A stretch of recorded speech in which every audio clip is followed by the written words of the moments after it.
You know, one thing you got to learn how to do in life is how to work fast and efficiently without running. Because once you start running, you think you're catching up, but you're actually falling behind. I had so many broken bones. It's like my pelvis was broken in 5 places. I had to learn to walk again. I need to go back. I need my wife and kids. They need me. I need to go back and be alive. And he goes, oh, you mean the life I already gave you? You want that one back? The knowledge is power. So when you can help other people and give them a chance. When I was 12 years old, I was riding my bike in Denver and a drunk driver hit me in a 55 Chevy. Oh my God. He hit me, the impact knocked the shoes off my feet. Oh my gosh. And the next thing I know, I'm on my bike under this 55 Chevy, pinned under it. See, what happens is your stock rises, not on what you think about yourself. It rises on what other people think and say about you when you're not there. Dale was the best thing that come out of Needles. That's what I'm saying. That is what I'm saying. Maybe a cigarette.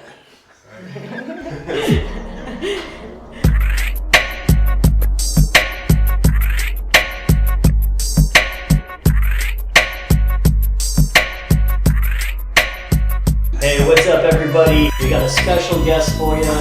It's going to be a great show. You ain't gonna believe it. So to introduce our special guest, he is the man with no filter, The straight shooter, the god of the yay and nay polls, the wizard of wisdom, the eccentric of authentic, the elder statesman of real estate, the Mohave Valley strangler, and in my opinion, the only person that I know who has ever had a beeper. the king of read the damn contracts, kids. That's all I got. I'm sticking with the pager thing because that was the best one I came up with. Folks, it is Dale frickin' Kelley. Thank you. What a nice introduction. Very nice. It's an honor. It is an honor. So, how are you today? Well, I'm really good, actually. Really good. Okay. As with every day. Believe it or not, this is the first time where I'm feeling a little bit nervous, interviewing him. Yeah, just relax, because I've been shot at, so you don't have nothing to worry about. Yeah, well, he's an icon. Yeah, in this area. He is. An icon. Yep. God. When I first got, I think I was not even in real estate, and I knew you, and I'm like, Dale, Same. crazy. I met him when I had the furniture store. Yeah. And I was like, oh my God, like this guy. You have something about you. Something that comes off and you're super powerful. It's beautiful, it's enlightening, it's just, it's uplifting. I mean... Who are we talking about? We're talking about Dale Kelley. You fooled a couple more people, Dale. Yeah, you ain't kidding. Yeah. You ain't kidding. Well, it's very complimentary and nice to hear from peers. You know what I mean? You guys are way younger than me, but I still see you as peers. Yeah. I see you as my equals, like this young man. And he can attest to it. I've called him before for help, like when we set the price on the house we're selling right now, because I value him for what he does and how he does it. And I think it's very impressive. Yeah. Very impressive. I got the call. Yeah. I'm in the black book. And what came with it? Dinner. Heck yeah. Hey, so his wife is a great cook. Sherry. I love her. Yes. And she's She's absolutely beautiful. She even gave me like some extra food to bring home. Yeah. What? Because she knows I don't cook. So. I've never been invited over for dinner. Maybe because I never did a deal with Dale yet. Right. And then now you're leaving. I'm like, Yeah. why? Wait, hold on. Let's just bring it back. Yeah. How long have you been in real estate for? Because I've never even asked. Since 2009. 2009. Okay. Yeah, November of 2009. When I came in, it was completely dead. I mean, it was dead in the water. It was one of those times where nothing was happening. Right. And I started right down the street where you turn into Pebble Lake. That corner office right there was Summit's Realty, and that's where I worked. Oh, wow. Yeah, so Wow. I bet I took the course and passed it on the first try, and then I'd go into work, and nothing happened for 3 or 4 months. I mean, I'd go in every day, sit at the desk all day. The phone wasn't ringing for anybody, not just me, you know. And then one day, a contract came across my desk, and it was the first thing I had. I was so nervous. I grabbed the contract, I took it into my broker's office, Chris Summit, and And I said, Chris, I'm scared. I don't know what to do. And she goes, Dale Kelley, you know exactly what to do. She said, you take that contract back to your desk, sit down and read through it. And when you get to something you don't know, come and see me. And she was right. It was that's just where the contract thing came from. Well, that and another place. There was a particular realtor here that I didn't really care for. It was just a personality thing, you know, and that person wasn't that popular with other people either. So it wasn't like I was singling them out. But she was on the board at the time I was on the board. And she said that one day. She goes, you know, if I was going to give an agent any advice, what I would tell him is read the documents. And if you just say it like that, it's just like, just read them once. No, it's like a Bible. You got to read them over and over, because not only do they change, but in different circumstances, they mean different things. So read the damn documents, all of them. Right. Read through all of them, because that arms you with power. Knowledge is power. So if you know what the hell's going on, then the other party can't mess with you. And that's what I was really worried about. Because I came from a construction background, 30 years carpenter. So when, you know, that was all about drinking and having partying and having fun and stuff. I didn't even know what the word escrow meant. As a 30-year carpenter, I probably built 300 homes around here. I had no idea what escrow meant. Wow. And I didn't want to know. Wow. You know, let's just drink another beer and have and party. Right. And then just it came. Do you know? Yeah, and then it came to an end one day, and I was in an incident where I had a long recovery, like a 2-year recovery. And during that, you know, I did a lot of sitting around watching TV because I had been injured really badly, you know, and I couldn't walk for a long time. I mean, a long time. So. Can you tell us about that? Yeah, I hit a truck head on a Harley Davidson right up here in front of Cocktails. That doesn't end well. No. So basically your life before that was party, alcohol, drugs, you name it. Alcohol, drugs, party. Live in the Woodstock. Yeah. Lived down in San Clemente, California for 18 years. Love San Clemente. Oh, that was my the God. first place I went to out in California. I had a boyfriend at the time. Yeah. And his family's from San Clemente. We lived in that. Previous boyfriend, bro. It was one of Brock's best friend's brothers. So Yeah. it's all good. We lived in a house that we rented for $500, and I ended up not being able to pay the rent at the end of the day. Wow. You know what I mean? Through all the partying and stuff. Yeah. And we went back a few years later. The house sold for $1.5 million. And they were charging us $500 a month for rent, and I couldn't pay it. So that's the kind of life I had. You know, I mean, I was married, had kids and all that, but, you know, in construction, it's a whole different game. Oh, yeah. Construction is about speed and accuracy. And it just so happened that, you know, I'm a little OCD about accuracy, so I could do that end real easy. Mm-hmm. What got me is the speed thing. I was fast.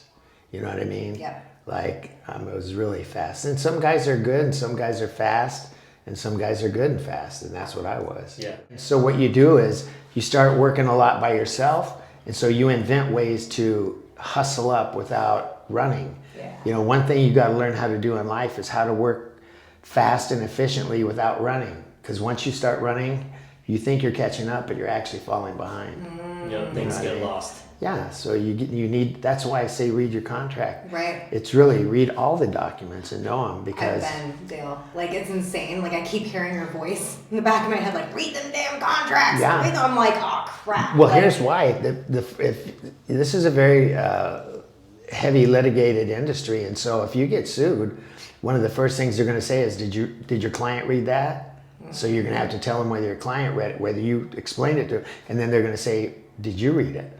Mm-hmm. See, and so if you read it, then why did you do this? Right. See, because it's right there. Right. It says it right in black and white. You said you read it, so it's just cover your ass. And I think that the contracts out here, as opposed to like California and other states, they're like a lot easier. Here? Here. I can't imagine. That's what I've heard, yeah. It's crazy. Even me, I look at a California contract and I'm like, I hate contingent deals from California, because you get a stack of documents like this that are contingent, and it's like, dude, I can't even read through this. Where does it say the close of escrow day? Where does it say earnest money? And then they have like a post-possession. Yeah. It's, oh my gosh. It's Arizona's documents are amazing. Listen, I was president of our association twice. So, and the reason I say that is because during those 2 years that I was president, I got to travel around the whole United States, everywhere, clear to Washington, D.C. And so you meet a lot of different people. I mean, hundreds of people you meet, and you see how they do business, and it really helps you fashion how you do it. You know what I mean? Yeah. Heck yeah. Definitely. Now, before you got into real estate, let's go back. What's the early life of Dale Kelley? The early life? Yeah. I grew up in Denver, Colorado. There was 4 of us kids, 3 boys and a girl, and just a mom, no dad. And we didn't own a car. We didn't own a TV. Well, 1966 hit, and I was going into junior high, and my mom was worried about gangs. So we moved out here. We moved out here to Needles. Now, the date when we moved, it was July 4th. Well, we started on July 3rd, but we got here on the 4th. It was 122 degrees that day.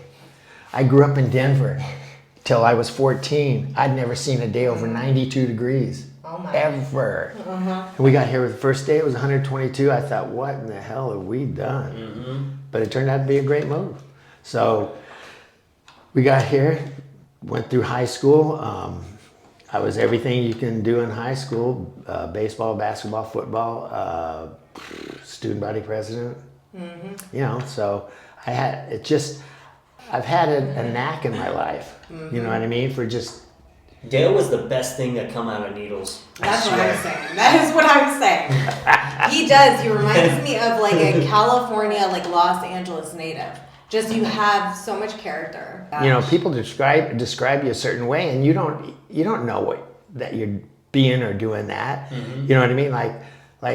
One of the things I love doing in life is helping younger people make their way, whether it's in life or in business or whatever, and then watching them grow into it. It's such a wonderful thing. I love that. Because at the end of the day, they go, oh, well, he did this and he did that and all that. And I just want to say, no. All I did was talk to you. You did all of it. Right. See, you're the one that did it all. And that's where people come up with confidence, is when they hear someone describe how to do something and then they can pick it up and do it. Man, that's a good day. Yeah, for sure. And you probably, I know, so my dad was in construction as well for his career. And he would always tell me, and I'm sure you're the same way, that as you're building something, you do it all. You're not just you not just do one piece of the part. Right. You do everything. Right. Just like you're a craftsman. Yes. And you see something that's not built, and then you see it built, and you're like, hey, I had a part of that. And I think it's the same thing that you said about the younger generation and doing that same thing. That's the thought. When I first moved here, I went to work for Larry Adams for Pueblo Construction, and I would do material takeoffs, frame a house, all the way to handing him keys. You know what I mean? Well, I was building this house down on the river, and there's blocking in walls along 4-foot thing, but it's usually every other one. And then they'll put a sheeting on one corner and one corner. Well, I put all blocking the whole way. He came out there and he flipped out, man. He goes, I didn't bid that in with all those 2x6s to solid block this wall. And I told him, I said, well, Larry, this is $1 million house. That's how I would do it for me. And so that's where I would bump heads with people, because I did things the way I would do it for me. So if one day if I did something and I screwed it up and I had to take it apart, I was madder than hell because I know how I put it together. I put it together not to ever come apart. Correct. You see, so it's pride in workmanship. And it's the same thing here. That's why you tell people to read the documents. See, you don't want to go somewhere and be made a fool, especially if you're trying to make a living doing it. Right. So you just are... You're better off learning the right way to do things and taking off that way. Right. Don't cut corners. Don't cheat. Don't lie. Don't steal. And then at the end of the day, when it comes up and they go, well, we're going to hear from you and you, I'll just sit there and go, you go first.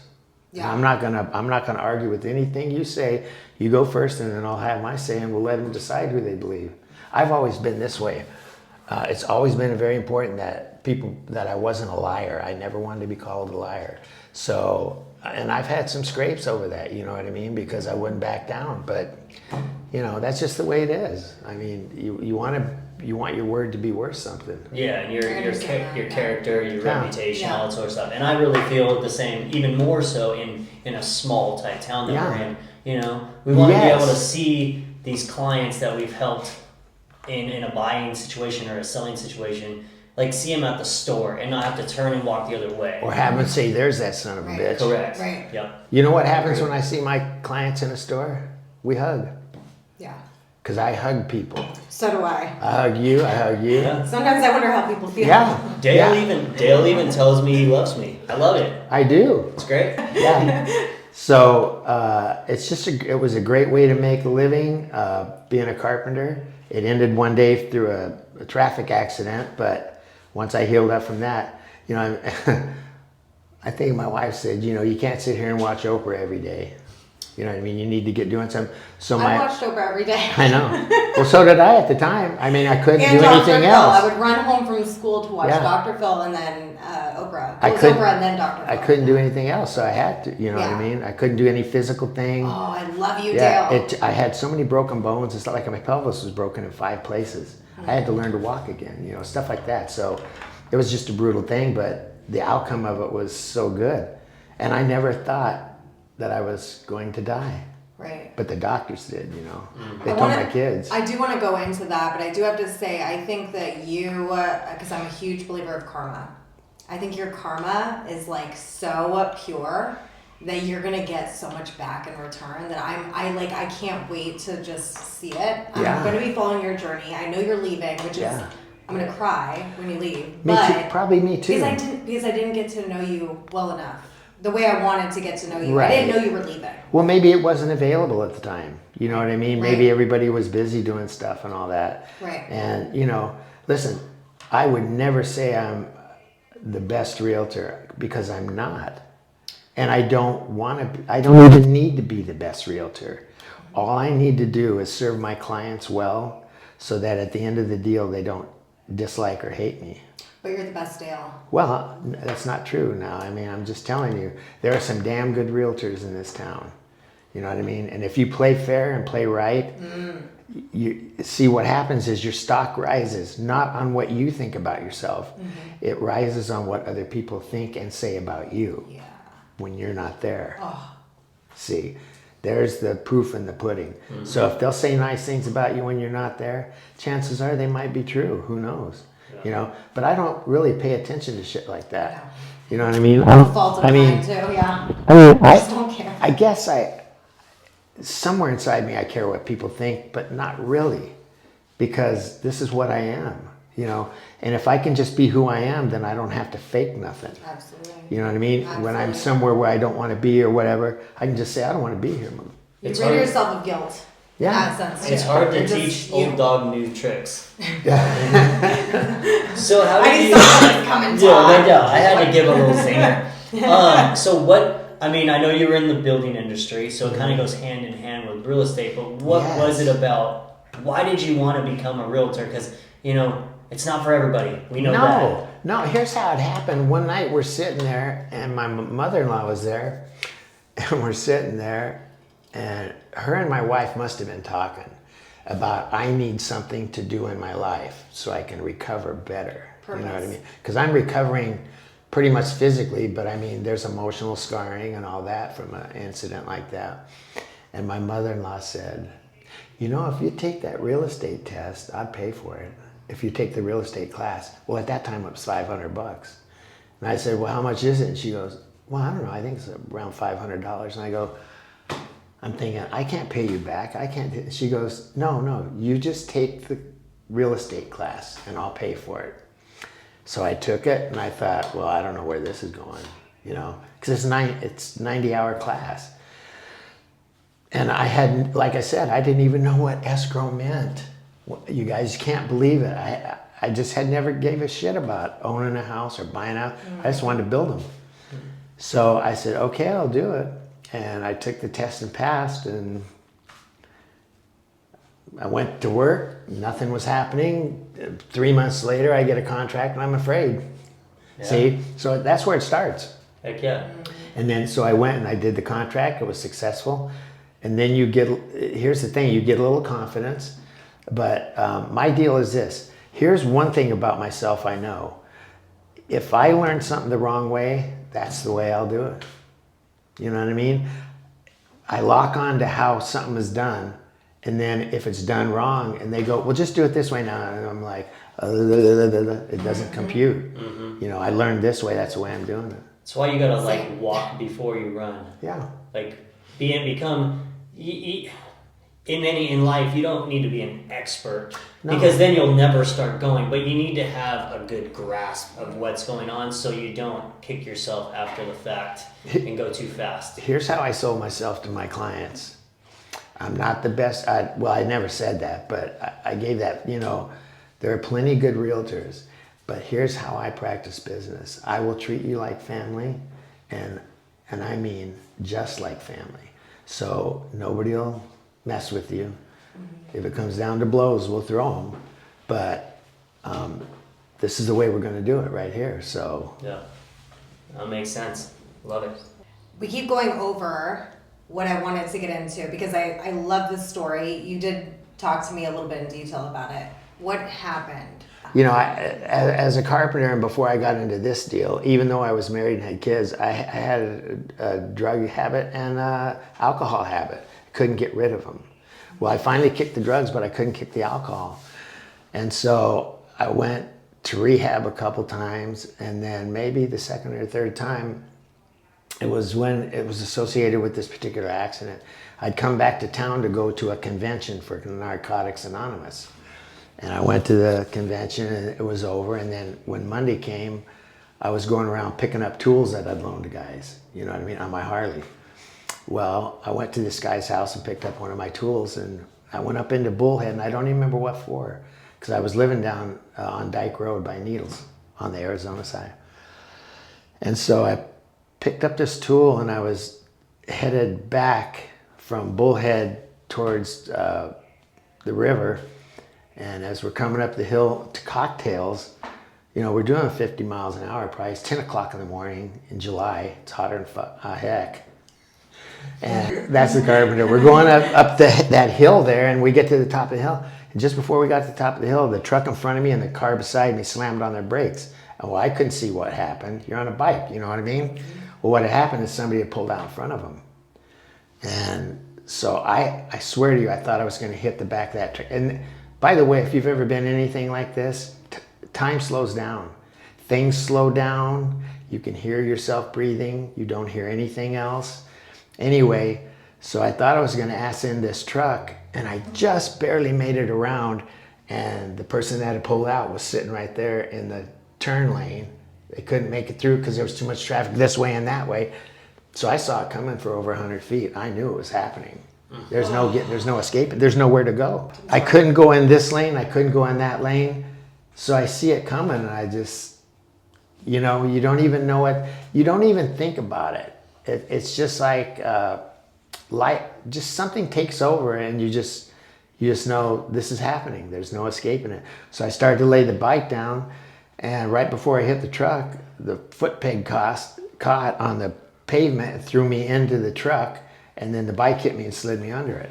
So and then was a front page picture the next day on the paper, and it says I was talking to him and everything. I don't remember any of that. Here's what happens. Right before I hit the truck, because see, I didn't know about the part where I was thrown into it. I was told that later. Right before I hit that truck, you're somewhere else. Just instantaneously. Outer body experience. Out of body completely. Yeah. I'll tell you another story about when I was 12 years old. Anyway, oh, so you leave please your body, you know what I mean? And then the next thing I know, I'm laying on a gurney, and I wake up, and my ex-wife has her hands on me, you know, like I'm laying like this on the gurney, and her hands on me, and I open my eyes, and I'm thinking, what the hell is she doing here? Where am I? What's going on? She goes, you've been in an accident. You'll be all right. And that's how it starts. I thought I'd taken a nap. It was 3 weeks. See? And then you go somewhere and you see somebody, and at least I did, you know, the boss. it's surreal, you know, because you think it's happening, but in reality, you know, it's not, you know. It was a situation much like this here, where you're sitting somewhere at a table and there's somebody or something in front of you, you know what I mean?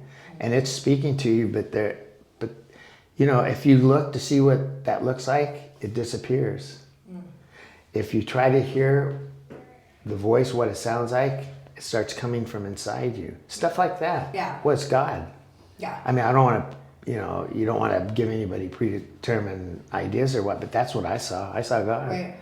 If I'm just sitting here looking at you, I'm not looking and seeing whether you're nice or pretty or what, anything. You know, I'm listening to what you're saying. Right. Then I can see you. But the minute I tried to look and see what he or it looked like, then it just disappears. It just... Because it wasn't even a physical being to start with. It's a spirit. Yeah, and you it's tell people about stuff like this and they think you're nuts. So when I was 12 years old, I was riding my bike in Denver and a drunk driver hit me in a 55 Chevy. Oh my God. Look at a 55 Chevy, it's 3,000 pounds. I was on my bike. He hit me. The impact knocked the shoes off my feet. Oh my gosh. And the next thing I know, I'm on my bike under this 55 Chevy, pinned under it, on it. And this guy gets out and he's yelling at me to crawl out, and I'm just screaming. Well, while I'm screaming, I just look over, like on the grass and the sidewalk, and the next thing I know, the car's sitting here and I'm floating over here, looking at myself screaming. See what I mean? That's out of body. You cheated death twice, Dale. At least.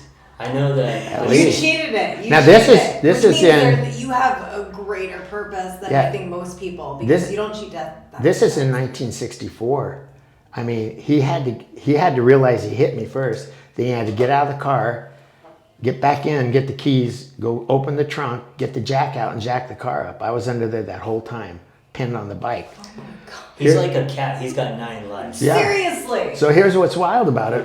You are a cat. We were going for a picnic. God. We were going for a picnic down at a park, and my grandparents drove by while the ambulance was there picking me up. And my grandma said, "Isn't it great to know that's not one of ours?" How's that for irony? How's that for irony? And see, I didn't know that. I was told that by my grandmother. So it's just stuff like that. And you know, you don't even, and get this, not one broken bone. Oh my God. Not one broken, but now I was skinned up to the bone in a bunch of places, but not one broken bone. And I didn't walk for 3 months there either.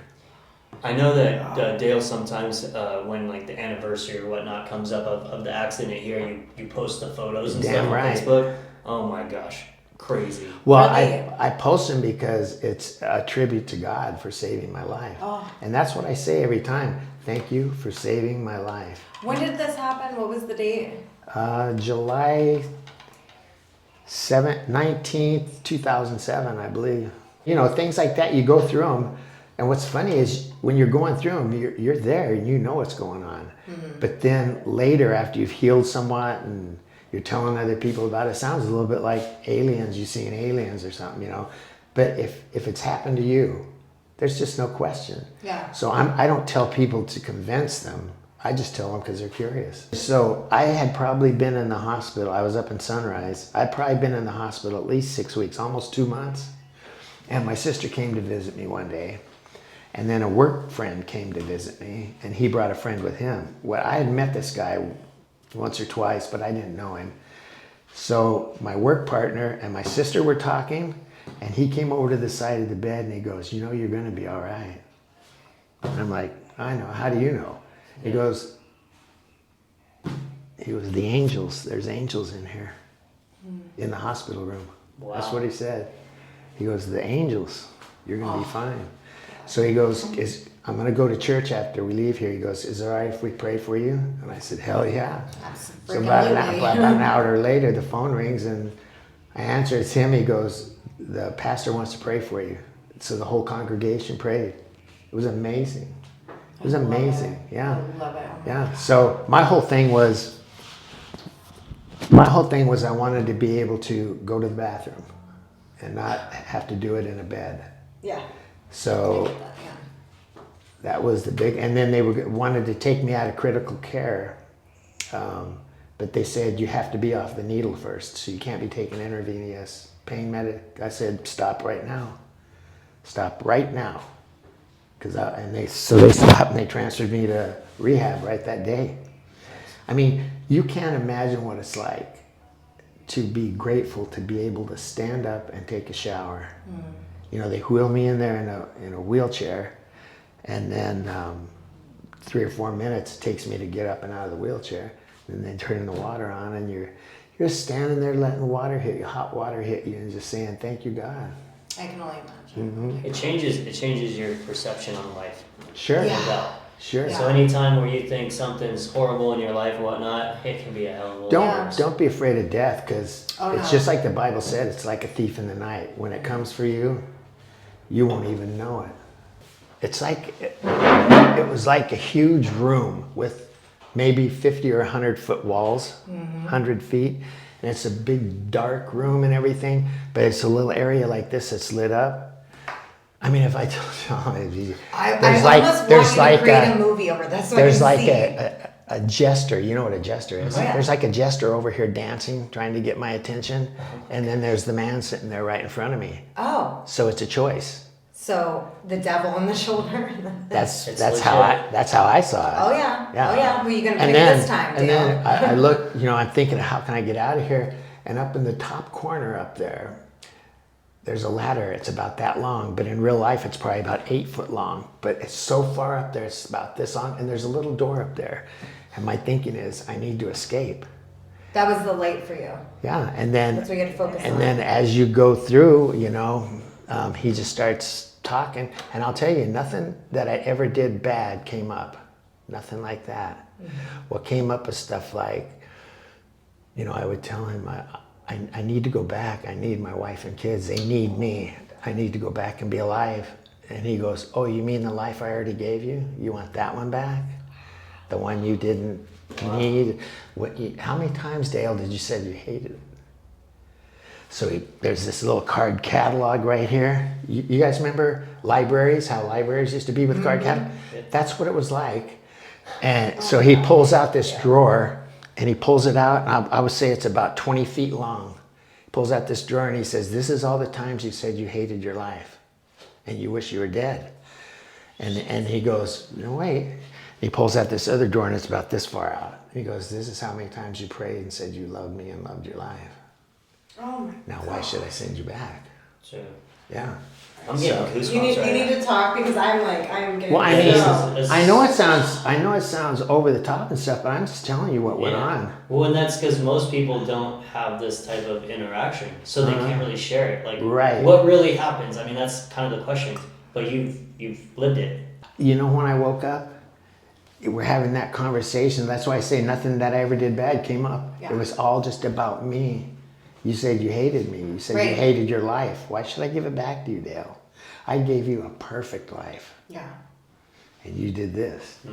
Well, so finally, we're back and forth, back and forth. That's what I say. It wasn't really back and forth, but that's what it felt like. And finally, I just said, whatever you want from me is where I will go happily. And then I woke up. I had to quit doing this. Steering, Got it. driving. Got it. I'm a passenger. I'm not the driver. So it's stuff like that, you know what Yeah. I mean? And what's really wild is, I mean, it's things that stay with you your whole life, but I knew I was going to live. I knew I would walk again, but there was no indication that I would. Like I said, my pelvis was broken in 5 places.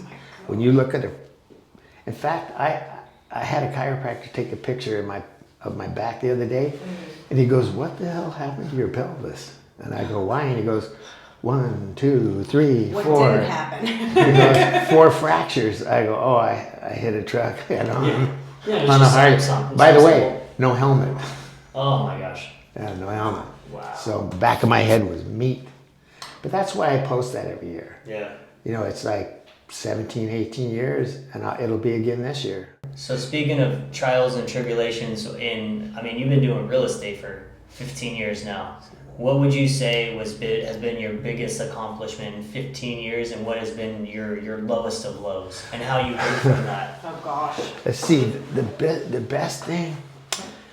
Well, I'll tell you this: the lowest of lows is and my wife was with me, and it's the only time this has ever happened. I went to a client's house, and he was from Europe, Central Europe, one of the communist type countries. I can't remember which one, Romania or something. Anyway, he had trouble with English, and he was just a dick. You know what I mean?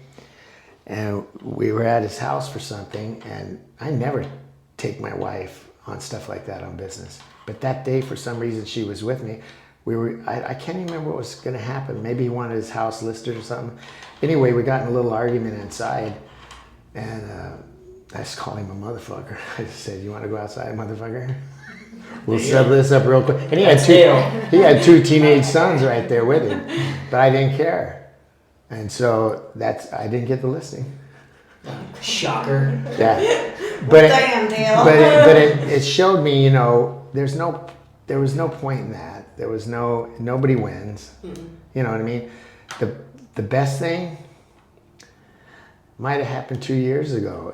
My wife and I, for Christmas, we don't buy each other any gifts ever for Christmas.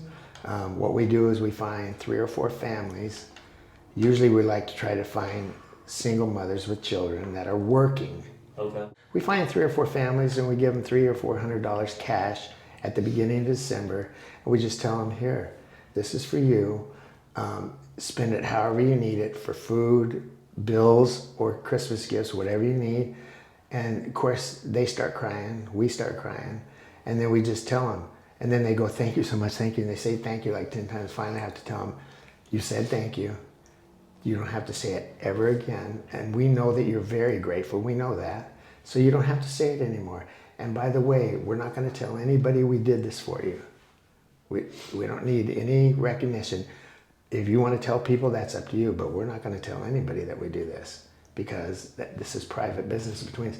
And this is not a loan. We are gifting you this money. And you would be surprised how good you feel." Oh my God. So 2 years ago, we had this person that was a Facebook friend, and I see her standing in the line at Walmart, and she's older, she's 65-ish, and she's got a little girl with her, so I knew it was her granddaughter. And they're just packing things away, and instead of giving people money that year, we decided to go to stores and buy pay for what they were buying. Yeah. So she had a big old thing of toys and shit, and I just went over and said, "We're paying for this." She goes, "Oh my God, you're my Facebook friend." And I go, yeah. I said, I look at your stuff all the time. You're such a neat person and all this. So it's a equal interaction. Mm-hmm. She's giving me us something, and we're giving her something. That was really. So when people there was this one guy that he had. It was him and his wife and a couple kids, and they had 2 full baskets full of toys. And they didn't look destitute or anything, but I just went up and said, "Hey, we're paying for your toys." He goes, "Oh, no, that's okay. I can pay for it." I said, "We're paying for your toys." And he goes, "Okay." So that's really the highlight. It's not even real estate. Yeah, that's just, you know what I mean? Yeah. When you close a deal for somebody that needs something, not people that are just buying to Airbnb or any of that shit. When you close something for families that need a home, oh, is there a better feeling? No, it's the best. Oh my God. That's why I knew I always loved Dale. Yeah. Your type of person is the reason why we were able to have Christmases growing up. Yeah. We always had to get adopted. And it was embarrassing after a while. Oh. So I just have to say thank you for your heart, because honestly it means a lot. I'm like in tears right now. So when we were incredible. When we were kids, we got toys from Goodwill. Yeah. We never got new toys. We got one pair, when school started, we got 1 pair of shoes. You know what I mean? That's all my mom could afford. Yeah. My mom walked to work. Yeah. So it was just, you learn a lot of things that way about life. If you want to have a good feeling, you find yourself a single mom with kids at Christmas time, mm-hmm. and go help them financially. I did it 1 year, and I need to do it every year. Oh my good God. Yeah. Well, that's all we do now. We don't, like I said, Sherry and I, we've never bought each other gifts. We're at a point in our lives where if we want something, we can buy it. Mm-hmm. You know what I mean? Regardless of price. Yeah. Because I mean, we both busted credit scores in the high 8s. Right. You know what I mean? Right. So we can get anything anytime we want, and that's what we do. If we want something, we buy it. you know, and I'm not talking frivolously, even if it is frivolous, but I mean, that's just the way our life is. So when you can help other people and give them a chance, and you know, I don't know if you guys know this about me, but I've been clean and sober for 17 years. So we do a lot for people that are just getting clean and sober. You know, that's typically who we try to help, because they're all torn up and they don't, and you know, they've got kids and everything. We've got everything. What do we need more shit for? You know, just want to. And you live the struggle that they are living. Yeah. So you understand where they're coming from and where they need to go. When I was a kid, the best Christmas gift I ever got was a used record player. It was kind That's a good gift, though. It was about like that. You pick it up, you just put a record on it. And all that. Were they real records or were they 45s? Oh, they were 45s. Heck 45. Yeah, Oh they were God. 45s. Yeah. Sweet. Old school right there. Yeah. So it just, you know, it's a good way to live, and it helps keep your balance sheet in order, if you get what I'm saying. Because we can be idiots plenty of times during the year without even trying. You know, you make mistakes here and there, and you do things you shouldn't do. And all that's either evened up or it's not. But when you start giving from the heart for people that are not as fortunate as you, it's not charity really. It's a God gift. It's fulfillment. It fills your heart. And we don't give them our money. We give them God's money. See, and then it doesn't affect your balance sheet. 300, 600, 900, 1200, handing it out, and you go, God, that was fun. Let's do more. That's what every year we say the same thing. Let's do more. Let's do more. That's awesome. Yeah, because I So tell you, there's a little selfless. trick in life. There's a little trick in life about giving. You give from the heart, you receive from the universe. Right. Absolutely. And it can come in any way. It can come in more listings, or it can come in a car somebody's selling that you want. You know what I mean? It doesn't have to be the normal route all the time. It could be a patched relationship with someone that you love. You patch that up. All these kind of gifts that come that are way, way better than money. Oh my God, are they good? 100% agree. We were dancing around Walmart, and even the people that work there, they're like, "Oh my God, we're so happy to see you." Everybody's checking out right here, and we're walking this fucking aisle up and back, just hunting for people. You know what I mean? Just hunting for people to help. God. It's so much fun, you guys. Yes. And so, I guess I mentioned it on Facebook, not in full, because I didn't want to say what we were doing, but I mentioned it enough where there's a realtor that works for John Haller. Well, it's actually, I'll just say it's his partner. She's a really great guy. I can't think of her name right now, but I love her so much. Anyway, she called me one day and said, "Hey, can you stop by my office?" And I said, "Sure." So I stopped by her office, and I thought they were he had been pitching me to go to work for him. So I thought that's what this, so they're partners. So he did the heavy hand. She's going to come in with the sweetness. Yeah. So I go in the office and I go, "Yeah, hey, what's up? It's so good to see you." You know, the little small talk. And then she goes, "I want to ask you about something personally." And I go, "Okay." And she asked about that. She goes, "What is it you guys do at Christmas?" And so I told her about it, and now they do it. Oh, that's awesome. And I told my kids about it, and now some of them do it. See, that's the value. Pay forward. Yeah. You gotta keep And moving. the worst Train. part about it is when it comes from you, then they think you're the source. They think it's because you're that guy. No, this happened. My wife and I started it, and it's nothing we do. It's something we want to do. You know what I mean? So it's, excuse me, don't give us the credit. Go teach somebody else how to do it. How long ago did you start doing it? Oh, 10, 15 years ago. Nice. Beautiful, That's so Dale. cool. Oh my God. Yeah, that's great. Yeah. Well, I know I'm younger than you, but like I'm like looking at you like I'm your mother. Now I'm just Yeah. like, oh, I'm so proud of my child. Well, that's why I love women, is because I was raised by one. Listen, when I was 18 years old, we lived in Needles, and my mom smoked, and she drank a lot of tabs and stuff, and she would walk, the liquor store was a block and a half away, and evening would come, and she would need cigarettes or tabs or whatever she was drinking, Diet Coke. It's horrible tasting, but my mom loved it. So anyway, I'm 18 years old, and we walked to the store, and The sidewalk's here. I walk on the street side. She walks on the inside, and we hold hands. And all my friends wanted to be at my house.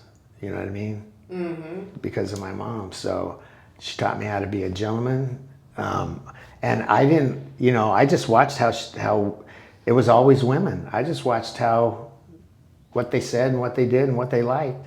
Women are just amazing creatures. They are. They're just amazing creatures. So are men. And I don't think men even understand sometimes how much they give to women. So I'm glad you say it. Here's my difficulty in life. I can smooth up to women like that. Mm-hmm.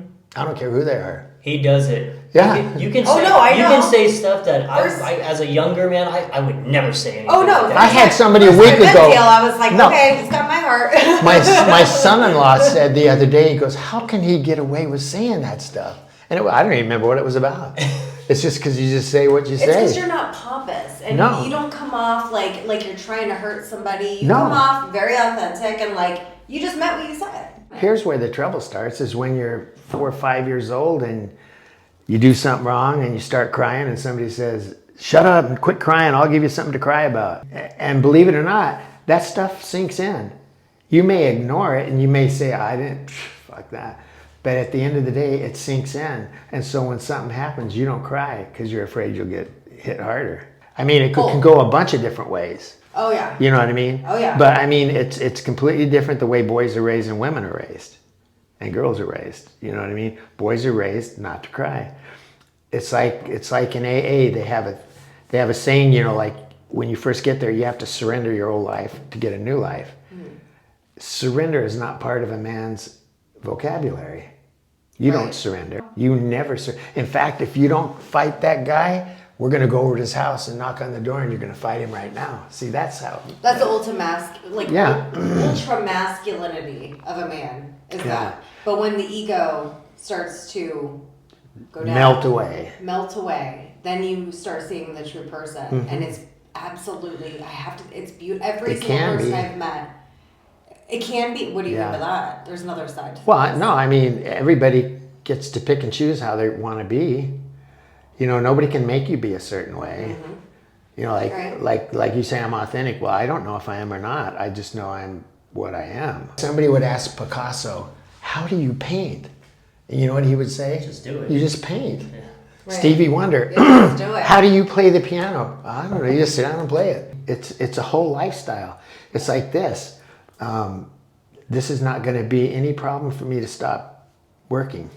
I've been working 60 years of my life. So, but what I will miss is this, the interaction with people I love. I think you are brilliant. Well, it's so absolutely nice, but get to know me a little better. Just take it in. Yeah. Take it in. Bill even, I know he said really nice words to you. Oh my God. For that recognition award. And I was like, this is Dale. And honestly, I feel like there's so much more to say about you, but how much time do people have? You know what I mean? That's the horrible part about it. What's funny is when he first got up and he started talking, I was just sitting there and the program's going on and he's talking and stuff. I'm kind of listening and fiddle fucking around with something, I don't know. And as he's going on, I'm going, I don't know who's getting the award, but sounds like a pretty damn good guy. So wait, you didn't know you were getting? No. Oh, that's right. I forgot. Bill said, don't say shit today. Bill. I had no idea. That was like. That's why I wanted that. I'm glad you recorded it. I wanted to hear it again. I want my children to hear that. You have no idea how grateful I am that you did that and that you sent it to me. Thank you. Because I sent it to my children to hear. See, I want my children to see how other people feel about me. Mm-hmm. That I'm not just a dad. I'm not just your dad. I'm a human being too. Yeah. You get the side of me that you need. Get your ass kicked once in a while. Get a pat on the back once in a while. Yeah. You get it all. But you don't, there's parts that you don't get, and that's like my work life. Right. See? Right. Here's how they feel about me. That's awesome. I am so happy to I would have loved to have been there and seen Dale just kind of sitting there, just nonchalant, not knowing. I know. And Dale's like, man, this sounds like a really great person. I want to meet him. I said that. And then as I'm going through it, thank you, Brock. Bill goes, yeah, and then he does this silly thing online where yay or nay. As soon as he said that, I go, that's about me. How you start your day, I mean, the very exact way you start your day, the first thoughts out of your head is how your day is going to go. Oh, yeah. It's how you, so here's what I used to do when I was, before real estate, when I was a carpenter and I was all messed up, I'd wake up in the morning and I'd hear birds singing and I'd hear people getting out and going to their car to go to work, and I'd be laying there in bed, I'd just go, fuck. That's how I started every day. How do you think my day went? Not good. Nope. That was my first thought. No. So now I started something about 10 or 15 years ago. First thing I do when I wake up in the morning is I say, thank you, God. That's the first thing I do before I even go to the bathroom. I lay there for a minute. I just go, thank you. I love you so much. Thank you for this life. You know, stuff like that. It's a love story. Mm-hmm. And then at night, when I put my head on the pillow and we're ready to go to sleep, that's the last thing I say. Thank you, Father. I love you. So what you do is you start your day out positively and you end your day gratefully. And it changes what's happening in your life. Mm-hmm. I'm telling you guys, try it for 7 days. Thank you, morning and night, nothing else. And then you can say whatever words you want. Thank you, God. Thank you, Father. Thanks, whatever. Thank you, nature. It doesn't matter as long as it's not you're thanking. Mm-hmm. Just think and try it for 7 days. Now, if you miss one time, you got to start over. And then after that 7 days, you know what you'll have? A habit. What'll happen is you'll just go to the bathroom, you'll get in bed at night, you'll lay there, the wife or the husband will talk to you, or you'll just lay there and all of a sudden you go, thank you, Father, I love you. Maybe do a little quick review of your day, you know, where I could have been better or where I was good. And then when you wake up in the morning, you do the same thing, thank you, Father. And, you know, Sherry said this to me one day, I can't believe you wake up in a good mood every day. Well, this is why. See, I came this close. Well, actually, I don't know how close I came. Yeah. Yeah. But I know it was in the balance. Heck yeah. Yeah. Every day is a blessing. Every day is. So no matter now- what happens. Oh yeah, good and bad. He's So now, such an inspiration. I'm like, See, it doesn't matter because I can't. It's nothing I can change. Yeah. Well, it's nothing I want to change. Yeah. Like I'll be sitting here watching videos on TikTok, and it'll be about those soldiers coming home and their children running to them. oh, I their- love those yeah. videos. Those are the Oh my I God. sit there. Yeah. I sit there at work. I've got my phone right here, and in front of my shirt's wet Yeah. because I've just been crying.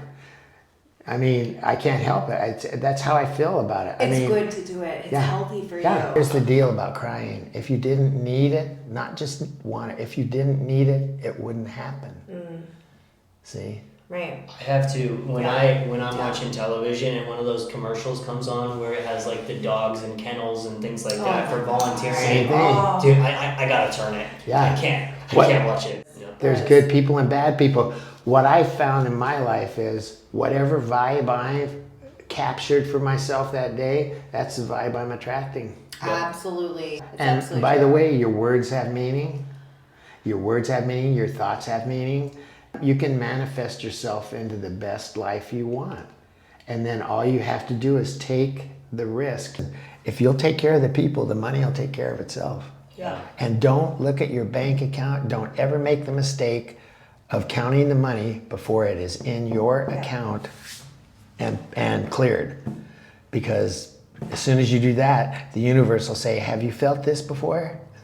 Rejection, you know, or cancellation or something. When that happened to me early in my career. Yeah. There's ups and downs, there's ebb and flows. You just Yeah. try to keep it even keel. Yeah. I never wanted one of my clients to know something I didn't about real estate. Absolutely.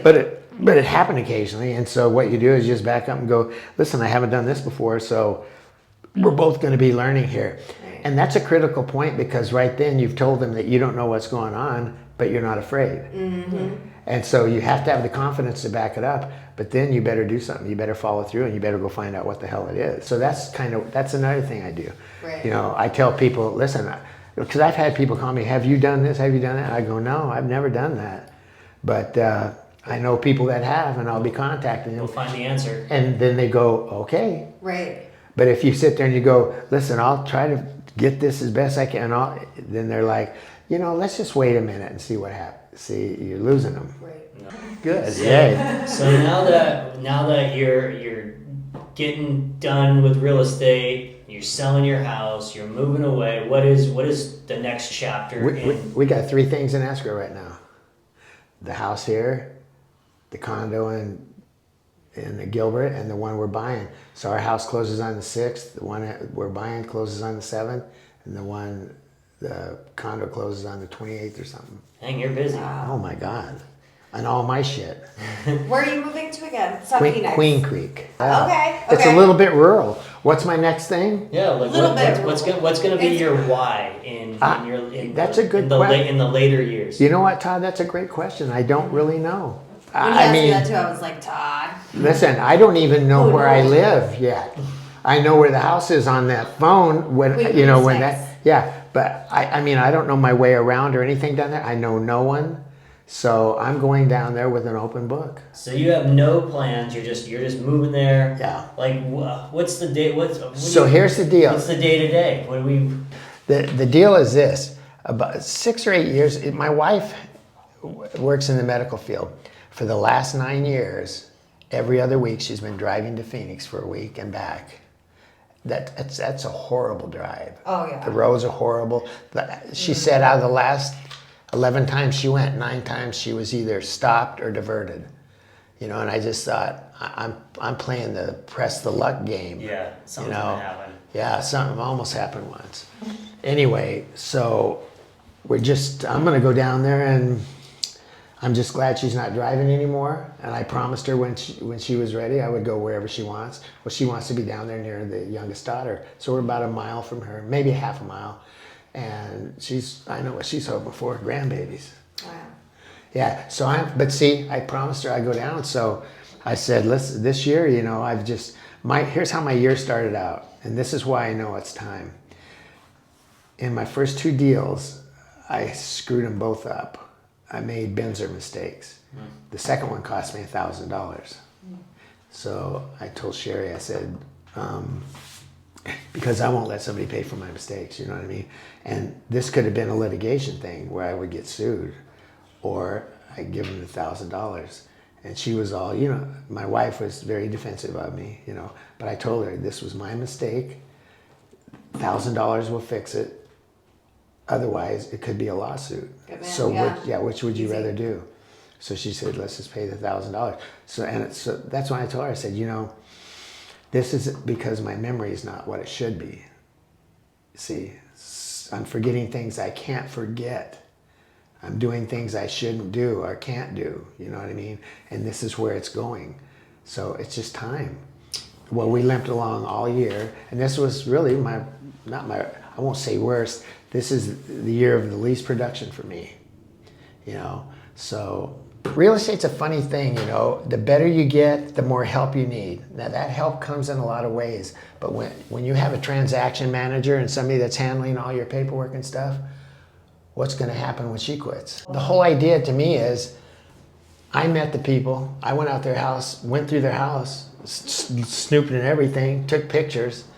I know them. What do you know about them? See, all you do is my documents. Right. I don't want you doing my documents, because if you do my documents, that's where my memory is. My memory is in that HOA document. That memory is in the Benzer that I got to get delivered. My memory's there. I can't have somebody else doing all that. Yeah. It's almost like you're passing them off. Yeah, in a way. Yeah. You like to work yourself, huh? Yeah. When things go bad, Yeah. you start seeing realtors leave left and right because they don't know what's in the documents. They don't know what's on the contract. Right. They don't know how to fill it out. Right. They don't know when the Benzers, stuff like that. But they're busy out selling. Well, let's see how that works when it gets tight. Right. Because real estate, typically, the last 15 years have been a little different, but typically real estate moves in 8 to 10 year cycles. 8 to 10 years of good, 8 to 10 years of slow. 8 to 10 years, and that's the economy. That's the path. It's like a toilet seat, up and down, up and down. Yep. And you can't predict it. It's like a stock market. Who the hell knows? Yeah. Who would have thought I'd have 3 things in escrow right now? So It's a good thing though. Yeah. Well, this was an awesome interview. Thank you very much for Well, doing I this. enjoyed it thoroughly. By the way, I love you kids. I do. Aw. We learned so like We I love you too, Dale. My God. I thought I knew a lot He's about like- Dale, but you like Oh, dude, we you need so to. much more. This We need is to go why into we some needed good to- stuff. We Yeah. needed to have it with Dale. I Appreciate it. really Thank you. enjoyed it. And I thank love you. your questions. Thank you everybody for tuning in to the 4th episode of Realtors After Dark. I'm Todd, I'm Sierra. and we will see you next time. We love you, Dale. I love you guys. I love you. That was great. Oh my God. That was really Oh good.